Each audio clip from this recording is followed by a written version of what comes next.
Fit for Life Radio, episode number 207. You just said it. I know. But then I had 206 in my head because that was what I saw. 207. Operating on full night of sleep. Baby slept through. Baby JJ slept his first night last night all the way through from 8 p.m. to 7 a.m. 11 hours, baby. Yeah. No need for a feeding. Dude, I needed the 11 hours, not him. I needed it, dude. Oh, God. Wakes up smiling. Ready to be a baby. To be pampered. Just to be a baby. No expectations. Do you think that'd be nice right now? Just a couple days of being a baby. Yeah. You got nothing. You're literally, your only responsibility is just to be alive. He sleeps hard because he doesn't have anxiety yet, probably. Yeah, he doesn't have to pay any bills or nothing. He's not starting a coffee trailer. He's got nothing to worry about. He doesn't have no social media to compare. No Instagram. He has nothing to compare. He doesn't even know that other babies exist. He thinks it's just us. Just three of you. And this little weird dog. Yeah. He thinks it's a cat. But he's never actually seen a cat, so he doesn't. He doesn't know. He does. That's like his favorite thing. He'll watch the dog. Like that's where we can get him to do the most head movement and stuff. He's fascinated. We can sit him up now, and he'll like look left, right, up, down, follow him around. So, Arnie, he doesn't. The dog doesn't really care though. Like he cares more about that. There's all these toys now. Oh, I bet that Buster. So getting into it. All right, today we're breaking down our new spring 6-week program at Coastal Strength and Fitness. The ins and outs. What goes into it? And so, yeah, we're just going to go into the thought process some, dive in and make it kind of useful for our clients so they can see behind the scenes. So we have Coach Will does all the programming. That I do. You know, we have like an overall yearly outline plan, but then the nitty gritty. He's been doing it for the last few years, really. I don't even know how many years. You know, when it was just me, obviously I did it, and then Will came on, and then we kind of did it together. Did it together, and then eventually Will took over, and yeah. So, we kind of have like 6-week phases, right? So over the years, so in general, you have like as with anything, there's like a spectrum, right? And when you're exercising, you're balancing a lot of little levers. You almost think of it like this music thing here, where you have all the little ups and downs and different sounds. Yeah, there's a lot of bars to balance. And it really comes down, and so in a perfect world for progressing, say someone wanted just pure results with like strength and whatnot, then it's best to like keep the same exercises in for as long as possible, because you're going to have some neural adaptations up front. So when you introduce new exercises, it's kind of like new to your brain, right? So actually you don't get a lot of strength gains in those first couple weeks, because your body's learning like the movement neurologically. You're picking it up, so you actually make those kind of gains. Yeah, you get better coordinated. You move that same weight a little bit better, right? You're tuned up, so to speak. It's also you're going to be more sore as well, kind of for those same reasons, because it's new. That's why soreness is just not really a good indicator of anything. It's not, because you could just change your exercises every week and be sore. But we also know now, like, soreness doesn't mean you got stronger. It doesn't mean like you're going to gain muscle. It doesn't mean you were productive. It's literally just like a marker, really, of inflammation and damage to a degree, right? So, and actually, they know now, and really, they used to think maybe muscle damage and inflammation was part of like the process of building new muscle and stuff, but they know now that is not. Right, so you're really just trying to mitigate it. It's going to happen. It's not like you completely want to avoid it. People like it because it's like this instant gratification. It makes you feel like you did a lot and you did the work. Yeah, but don't get caught up on that, right? But, the one good thing it can be is like, well, if you did a new exercise and then you're sore in a certain area, and that's what the goal was. It's good feedback. It's good feedback with that. But then, after a couple of weeks, you're not going to be sore again, but that doesn't mean you're not progressing. Yeah, right? I always get people in the gym that are like, well, I wasn't sore. They hear somebody else say like, hey, my quads are really sore today. And they're like, oh, well, yeah, I'm not sore. Like, maybe I should have worked harder. You also, don't know. And the reality for the most part is it could mean like you're not recovering as well. So it's actually an indicator of like, oh, maybe I need to sleep better. How's my nutrition? And that's why when people say that, you don't know what else they did. That person could have gone and walked 6 miles the day before and then did that, right? So they have this extra fatigue and then, didn't recover as well, right? So really, like we said, it can be a little bit of a marker indicator, but it's really way low on the totem pole. It for sure is. But with the new program, you're going to experience some of that. But going back to, but we tried in the past where we would almost try to have the same program week after week, which is the way, say you get an online coach and you're very specific with your goal, like you're a power lifter or a bodybuilder or athlete, that's pretty much the way they program. You normally get like a 4-week program and it's the same, like nothing changes for 4 weeks, right? And you're just working for progression with like weight or reps. But then we found, working with gyms like in clientele like we have, which is a more gen pop health fitness, that people get bored and lose interest real quick. And so then you have like the fun dial, right? And at the end of the day, even if it's the best program in the world, but people aren't going to do it, or they lose interest, then it's not the best for them, right? So it's kind of like with a kid, and you're like, how do I get them to eat veggies, right? You got to balance it. You got to balance it. So we've kind of landed on where we'll have a couple main lifts that do stay week to week, so that we can at least see and know we're progressing on these things. You get those neurological gains and then can really make progress after those first couple weeks and push. So, but then it's like not every exercise, or then people lose interest. So then we'll kind of have the other exercises in the program will rotate from week to week, which honestly, so then that is a little more turning up the entertainment dial, right? So it's not maybe just a smidge. Yeah, just a smidge. The great thing is like we're still like, essentially we'll have a spot and say, hey, this needs to be a back exercise, right? Because you want to work, So we'll have like a couple, what we'll call horizontal pulls, like a row variation. So there might be a couple of different rows we cycled through, but we're still doing that horizontal row pattern no matter what. Yeah, so you're getting it, and then you just get a little variance and excitement with that rotating through. So we'll go over some reasoning behind different things in general. So I'll go over the format and then kind of ask Will questions to dive in. Let's do it. It's full body resistance training. So Monday, Wednesday, Friday are kind of like the strength days. And we do that because, our clients are trying to like have a good level of fitness and health. Like that's the main goal, gym pop. So we know now, like, all the health organizations recommend 2 days a week. It's like, hey, if you can hit this, a full body resistance training. So we want to, give our clients that chance. So we have 3 days that are full body. They get a few opportunities, right, to get that in. And, the problem with like group training, gym pop like this, if you do splits and upper body, is like someone could miss a day. And that's it. And so say you have like upper body on Monday and legs on Wednesday, right? Like, and they miss that Wednesday, then they got no legs. That was their whole opportunity for the week. And we did that in the past. Yeah. And how long did we do that for? I mean, a little while up through, probably at least 4 years. Yeah. So 5 years. And then, but the people that could make it way more often, it was fine. It was fine for like those, you can make those splits work. But then for people who come 2 to 3 times a week, if they miss one, they're kind of out of luck with that, right? Then there's a hole in your programming. Whereas with the full body, it's like, even if you make it once, you still get everything. If you can make it 3, great. So it starts to be a problem if you could come more. But the reality is most people don't. It's such diminishing returns.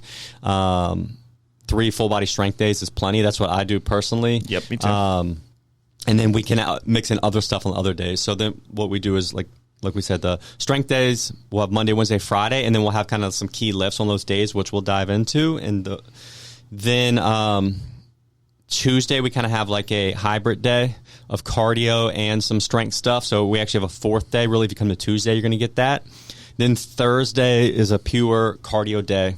So we kind of have like circuits, and it's like constant, cyclical For the most part, it's like Cardio. moderate intensity stuff. Oh, and, it's not a day where we like crank it up to 10 the whole time. Because it is like 25, maybe even closer like to 30 minutes of cardio. Like we don't need to be like shooting for the stars with that. Yeah. So it's mostly like circuits, and then we'll go, every once in a while we might add a round of like short duration, high intensity stuff, but it's literally like a round out of say 5 of them. Yeah. So, and then Saturday is our SmackDown, which is like hit high intensity cardio, and we also have a yoga as well. So Coastal clients, basically this new phase, what you can have to look forward to is the main lifts are switching from, pull up my notes. So last phase we had, let me make sure your notes are correct. The flat bench press and the Bulgarian split squat. So we normally try to have an upper and a lower, and then a third that can fluctuate, but at least upper, lower. And then we had a goblet squat and hip thrust, right? So essentially those were the 4 exercises that were there every week, right? So for people to really focus on progression. And then this phase, so this 6 weeks. So we kept in 2 of those. We kept in 2. So the flat bench press is still there, but added in dips. And that's on the dip. We have the seated dip machines. Seated dip machines. And then, if somebody can progress to a body weight dip, then we will do that. But the 90% of people are doing our seated dip machines and just loading them appropriately. And then we have, for the lower body, Bulgarian split squat turned into, we have a RDL, Romanian deadlift, and a Smith machine squat, which we'll dive into that one deeper. Split squats are still there. And then Bulgarian split squats are still there, kind of in the spot where goblet squat and hip thrusts were. So those are the exercises this phase that are going to be like the key lifts that we have you track and focus on, right? So what do we normally look for in a key lift? One is we want it to be like, like everyone can do it. It needs to be right? accessible, and then also easily progressible, right? That's where you get into stuff like push-ups and things like that normally aren't, because they're hard to have like strict. Well, they're not quantifiable, right? Like you can't just do like 25-pound dumbbells, right? You're using your body weight, so it's so. The differences are so slight too, and the way we do them like is probably the most quantifiable for most people. Is like a lot of times we'll do them incline. And say you're using a Smith machine, you can go down a notch as you progress. So that's the most quantifiable, but it's still more difficult than like, oh, I did 25 pounds last week for 10. I should go up to 30. You know, it's definitely harder. And then you look at something like a chin up, right? This is why we don't do chin ups as a main lift, and we don't do a ton of strict chin ups anyways. But most people can't do them. Yeah. How many people can do a chin up in general? Not many. Yeah. And then, so say we put it as a focus lift and you have 3% of our clients that can do it, it just doesn't feel good. So let's go into that. And one of the key lifts, the Smith machine squat. So one thing we have to factor in, like Will just said, is it is group training, right? It is somewhat moderate group sizes, on average, 10 to 12 a class. And then we also have peak times that reach up to 24. So it needs to be consistent. And like in the past, we have tried like barbell back squats, and it was just like, it would be irresponsible, right? Yeah, it didn't, like, we were more like stressed and nervous because in a large group environment, like say I have 24 people in there. Well, and we have a station, can normally be 8 people in a station, right? So we have 4 racks. So it would be technically 2 people per rack. Yep. But in that setting, like there's still, say a full class, 24 people. Yep. My ability to monitor all of those people that are squatting, like it's just not that feasible. Yeah. And then you have people that have mobility restrictions that need to be doing other variations. And then you get people that ego lift. Ego lift. Yeah. You could have a new person, right, that needs a lot of attention. But then even your advanced people, for whatever reason, you give them a free weight, freestanding back squat, and they like they just want to get stronger. So really, when their form goes to crap and it's a weight they shouldn't be using, but they can still get it up, they keep pushing that, right? Yep. And it just becomes too wild, too risky, right? It's just kind of a liability. So, and for us, it's not worth it. Now, if we did small group training where there's maybe 5 people, then it might be a more viable option if that, is good for whoever's training. But in our setting, it's just not worth it to do. Yeah, and there's so many factors like just unracking. Yeah. The weight is hard, and then you have to step back a couple steps, and that's super dangerous. And then you got to squat it down and stand back up, right? So we're experimenting, though, with Smith machine squats, which pros and cons, as with anything, like one is so the stability requirement is removed with a Smith machine squat. But that doesn't necessarily mean it's bad. No. It just means you're just more stable. It's different, right? So in a group setting, in our situation, it's good because we don't have to worry about the safety component of that stability issue with the Smith machine squat. And then you can find a good foot placement, and hey, it's going to then load your quads and your glutes really well. It's very progressible, meaning like you find the appropriate weight, and then you can add 5 pounds at a time, slapping the weight on the sides. And then also, for some reason you couldn't get it up, you can just twist it to rack it. Or there's safeties at the bottom if for some reason it has to fall, you know. So it's definitely a lot safer for us to do. And then for whatever reason, there's not as much ego component. There's not. Like, people then don't get obsessed with like wanting to load an inappropriate I don't know what amount it of is. Like, I have no clue. Like, just because it's on a fixed bar path or Smith machine or whatever, like, it just doesn't even occur to people to do that. Yeah, people just stay like dialed in the zone, doing, and like people are more focused on like the movement itself, which is dope. Like, people just control it really well, and they're less concerned about like, I got to lift the heaviest weight possible. No matter what. Yeah. Less can go wrong. Yeah. So they've been great. And, sometimes we don't really know how something will end up in the group setting, and we'll get questions like, well, why don't we do X exercise? Because it seems on the surface like, well, why wouldn't we do that? Yeah. But then a lot of it's logistics, safety, ability to coach a large number of people because it might be super technical. Like, so that, the regular barbell back squat versus that's the perfect comparison, I think. And the thing to know is everything you've seen, it could even seem like the most, random thing, but everything has a reason, and we've talked through it. And that's what we're going to try to use the podcast more for, is sharing some of that, removing the curtain, so to speak. But yeah, so that's going to be something new this phase. And then a couple other new things to work on that we're having this phase are reverse Nordic curls. Dude, those are they're cool, and you do them banded, So we actually did them yesterday. And if you're listening to, well, I don't know when we're going to post this, but it was today. Yesterday. We'll post it today. So, and like they went well, and it's one of those things where you're just kind of learning the first time you do it. So I'm sure yesterday people were just trying to figure it out, and we coached them with like heavier bands so you can be safe while you do it. But just another way to load the quads. That isn't a leg extension. And we're actually kind of alternating with leg extensions week to week with that. So, so that falls into the bucket. Like we said, almost every exercise is broken down into a movement. Well, every exercise is broken down into a movement pattern.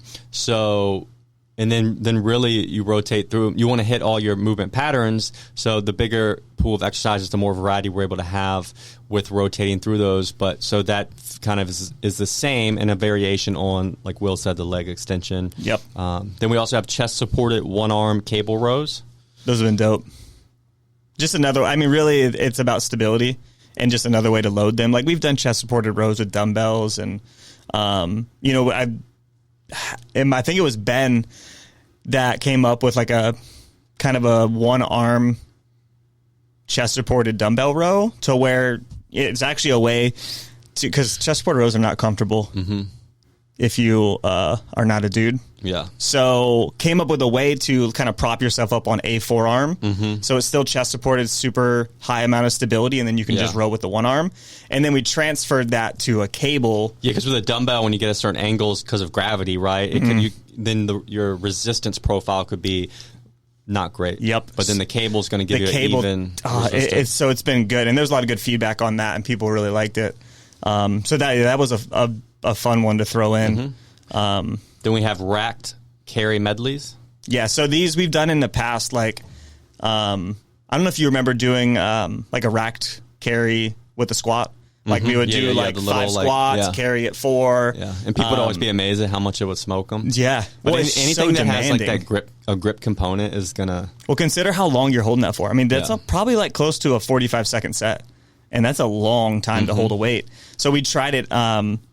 We racked dumbbells on people's shoulders, and for people that can do it, we of course change it for people that couldn't. But a push press, right? So you rack the shoulders with dumbbells. Do your 5 push presses, go walk, do 4, do 3, do 2. So same type of deal. And that was one where people were like, it sucks so bad, but I really enjoyed it. Yeah. Like it felt good to do. And that would fall in, we'd say, our movement patterns. And then we have like a cardio bucket. And then we also have like a loaded carry bucket. So moving something from point A to point B. Yep. Obviously, there's functional components of that. That would fall into the loaded carry bucket. And so we're always going to have some type of carry during our week. No matter what it is, like we're going to carry something on a certain day. And then we have lateral sled drags. So these... And that's going to be on Wednesday? Yeah, Wednesday. So we haven't done these yet. These are tomorrow. And of course, like we tested them out. And normally like we'll do heavy sled drags, heavy sled pushes. Like we're doing something heavy on a sled every week too. Because it is a very... not my favorite word, functional pattern. Because everything's functional, but... Yeah. But yeah, so it's literally like you're dragging the sled sideways. You know, it's going to be a lighter load. Most people will probably use no weight on the sled because the sled is, for everyone that hasn't asked, 108 pounds by itself. Yeah. So like for most people, that'll be enough moving laterally. So yeah, like we'll see how it goes tomorrow. We'll take it easy. But yeah, that's going to be a very interesting one because we haven't really dipped our toes in that yet. Yeah. Yeah. So coming up for the spring 6-week program, you know, there's some reasoning behind it, right? What to expect when you switch programs, why maybe you're a little more sore.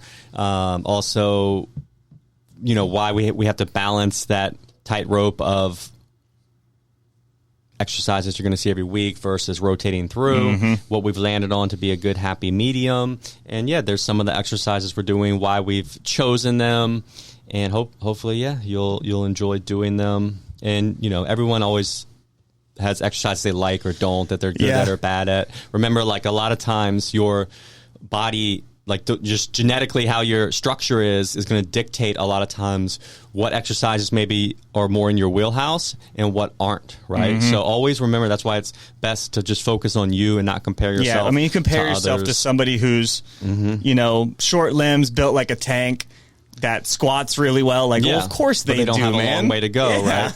And you're 6'6". Like, there's just a big difference between your builds. So that's another thing to consider. Yeah. You know, one thing that, you know, we've gotten good at over the years, I say we as a gym as a whole, is like really like leaning into progressing on things and being okay with not having like circus levels of variety. You know, like we have our stuff that we change up and all of that, but for the most part, like our main lifts now are generally, there might be some exceptions, like they're on a 12-week rotation. So like we're going to do flat bench for 12 weeks. And I think people have learned to like it because they do get to truly progress. Because we would do 6 weeks and people would be like, I just feel like I just got the hang of it. Because like we said, the first 2 to 3 weeks are always mostly going to be neural So the 12 weeks gives people the chance of having those 3 weeks of neural gains, even if it's something they've done before. Maybe it's been a little while, so you're kind of catching yourself back up to speed. And then you can truly start to progress and get stronger and better at that movement. So that's been a good thing we've landed on, is kind of the longer haul for some of them. And then there are some things we'll do for 6 weeks, but the main big things like our RDLs, our flat bench, Bulgarian split squats, like they're going to be, trap bar deadlift's another one we're just not doing right now. That'll be 12 weeks as well. So yeah. And then just to give you, hey, what should you be aiming for as far as just your like exercise? So remember, we break our program down, you know, for one, we want everyone with the goal of meeting the recommended exercise guidelines, right, by basically every organization, which is 500 METs a week, right? So MET is like a energy, is kind of how whoever breaks down like how to measure the intensity of exercise, right? So if we're aiming for, like we said, you're going to get most of your gains from 2 full body strength training workouts a week, and then you want to try to get 500 METs. Do you want to know what a MET is? Yes. It is a metabolic equivalent of task. Yes. So we'll make it easier for you. 1 MET is sitting quietly. Yeah. And like a brisk walk is 4 METs, right? And then like strength training is 3.5 METs. And then like circuit training, so like our Thursday workouts are like 8 METs, right? So if you... So obviously, ideally, if you could come to 2 strength training workouts a week, and essentially that would be if you came to Monday, Tuesday, Wednesday, or Friday, you can check that box, right? So 2 days for that, and then we're aiming for 500 METs for our cardiovascular fitness and health, right? So that's what they recommend for a minimum as a good goal for optimal cardiovascular health. Well, we know that if, say, you did the 2 strength workouts, which are 45 minutes, that's 90. So now you're checking the 2 strength boxes of resistance training for all your muscle groups. But that's also, and we have the podcast a couple of weeks ago on, hey, this stuff is cardio as well. So you get 3.5 METs from those 90 minutes, right? Which is, let's see, 90 times 3.5. So right there, you're at 342 METs. Mm-hmm. Remember that number, Will. 342. Then say you came to a Thursday. Get the cardio, daddy. And you're getting that 30 at 8. 8 METs. 240. Plus 342. 582. We're good. We're in the MET. So right there, if you did nothing else, you got it from those 3 days. Like you're doing like the perfect thing for your health. Yeah, coming to Coastal. If you came 2 strength days and the Thursday cardio day, you're hitting your strength and you're checking your MET movement cardiovascular box. Now, say you couldn't come Thursday, that could be, but you were able to just go for some walking. So you're getting in full. So say you came the 2 strength days, which was 342 METs. So we'll do 500. That was right? 342 for those 9. Yeah, minus 342. So you need to get 158 more METs. So if you just did some brisk walking per week, that Walking's what, 3? 4. 4? Yeah. Okay. Continuous. You're right. You just need a 40-minute walk on top of the 2 strength days. Let's talk Coastal. About it. Easy. So you could, break it do up. a 40-minute walk in the week, or 410s, baby. That could be a 5-minute walk every day. Which seems silly. We're laughing, but yeah. Yeah. But that works. Mm-hmm. So, and that's our recommendation when new people start. I'll tell them like bare minimum, like 2 strength days should be your base. Anything beyond that, like pick your poison. Like if you want to add a little bit of cardio, that's great. Come on Thursday, come on Saturday, whatever it may be. And then walk, whenever you can in your off time. And that's what we set people up as their base expectation. Yeah. Yep.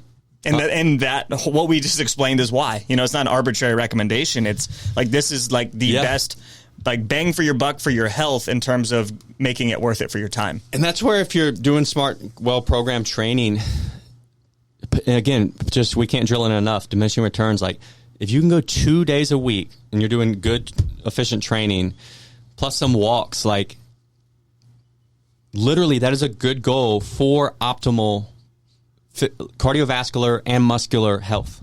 Yep. Right? Like you have to feel good about that.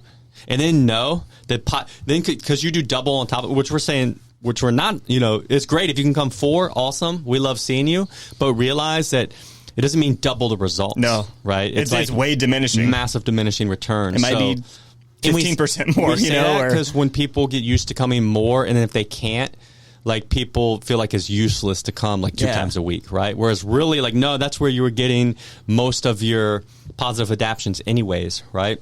So there you have it.